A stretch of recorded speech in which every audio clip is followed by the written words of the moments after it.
วัสดีตอนเช้าจ้าสบายดีพี่เราสบายดีป้าประกอบนกเอลิสวัสดีตอนเช้าเราจะมาเก็บประกอบไปใส่ตู้ฟิตไว้ก่อนไว้กินงามมันไม่มีเพราะว่าเสาฟิตออกมามันก็จะเป็นมะกอกเหมือนเดิมงามผมได้มะกอกต้นนี้นะพี่น้องเก็บมะกอกกระดกตีป้างามเลยผู้ความดกของมันดกแท้ดกกว่า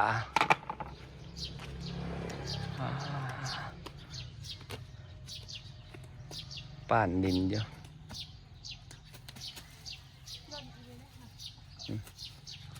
เก็บมะกอกหล่นลายเลยเนาะมันดกบ่งวานบ่มันบ่มีงัวมากินเด้งามแบบเด้หน่วยงามตัวหน่วยงามเก็บไปเสร็จตู้ติดเอาไว้กินว้าดกขักอย่างนี้บริไกลแล้วพี่น้องอยู่ข้างเฮือนนี่แหละมันเป็นหมากมันก็เป็นดอกต่อวะ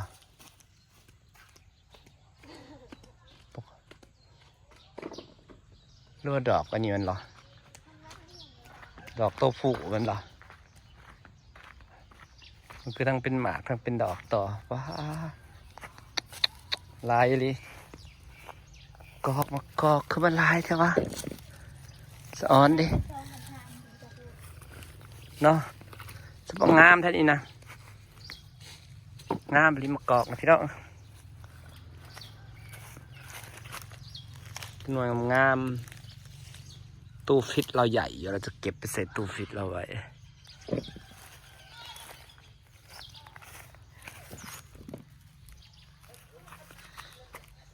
งามเลยมันคือมะกอกสุกนะครับพี่น้องงามแต่งามว่า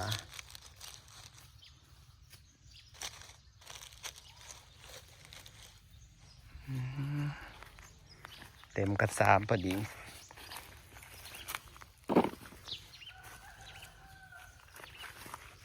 เต็มกระสามพอดีงามเต็มกระสามเก็บแค่ฝั่งนี้เลย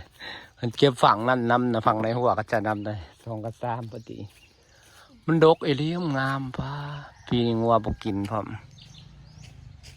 กับบ้านได้ปล่อยงัว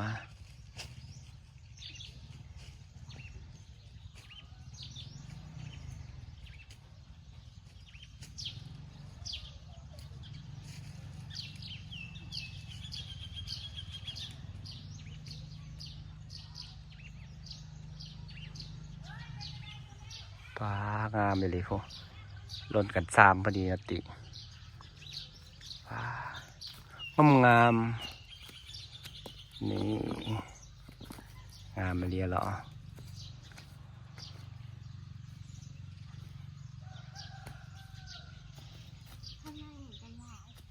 ทั้งในแห่งศิลาเลยนะ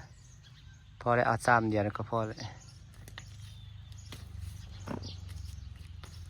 ใส่ตู้ฟีดไว้กินยำโดมีพี่น้องติดสมเพราะว่าเอาออกตู้ฟีดมันก็งามคือเก่าครับว่าก็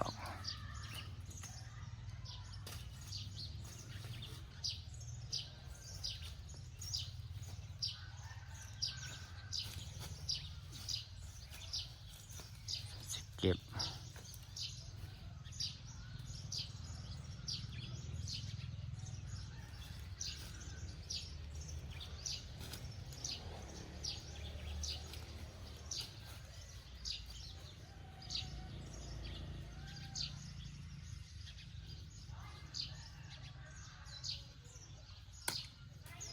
นี่ยังหล่นอยู่ หล่นเป๊ะแต่อันเป็นหมากผัดดอกคือขาวเต็มเดียวดอกเองมัน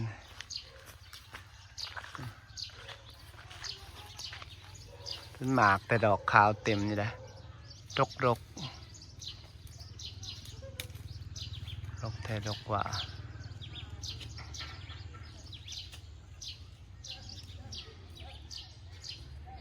จนหล่นขันสามจ้า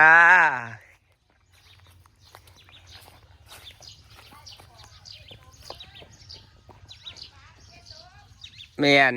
มันงามซอนมันงามงามมะกอกนะ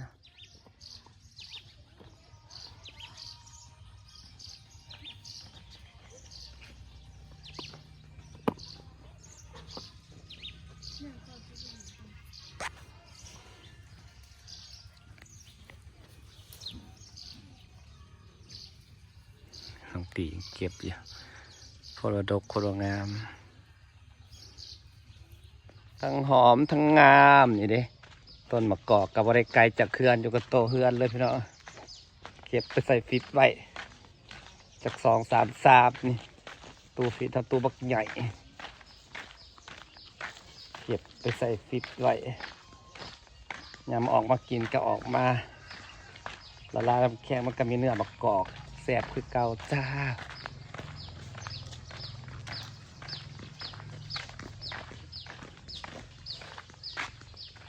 มันเนี่ยแมงวิเศติแม่ไปเก็บบอกโคตรอ๋อกำลังโพดวันนี้วะไปเลยวันนี้เราต้องเข้ามาดูมะข้าวโพดเล่นจะยังกินเขากะตกม.1เนี่ยจะไม่เข้าทุกคนเลยมันตกเอง ใช่หนึ่งแม่นึงคนหนึ่งปะไว้บ่เขาตกม.1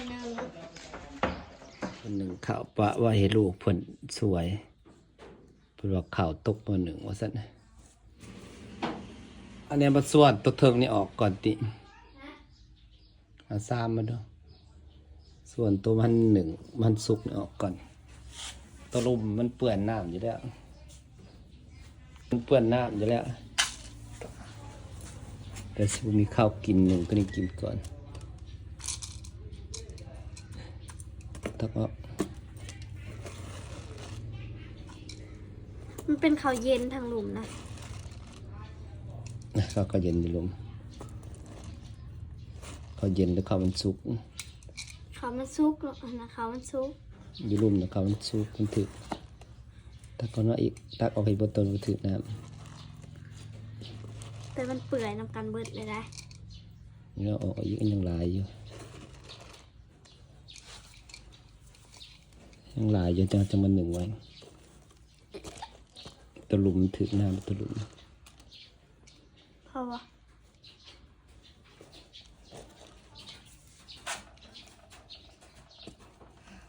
น้องจ้าที่ฝากบรรยากาศไว้เสมอจ้าขอบคุณทุกคนที่ติดตามนะครับสวัสดีจ้า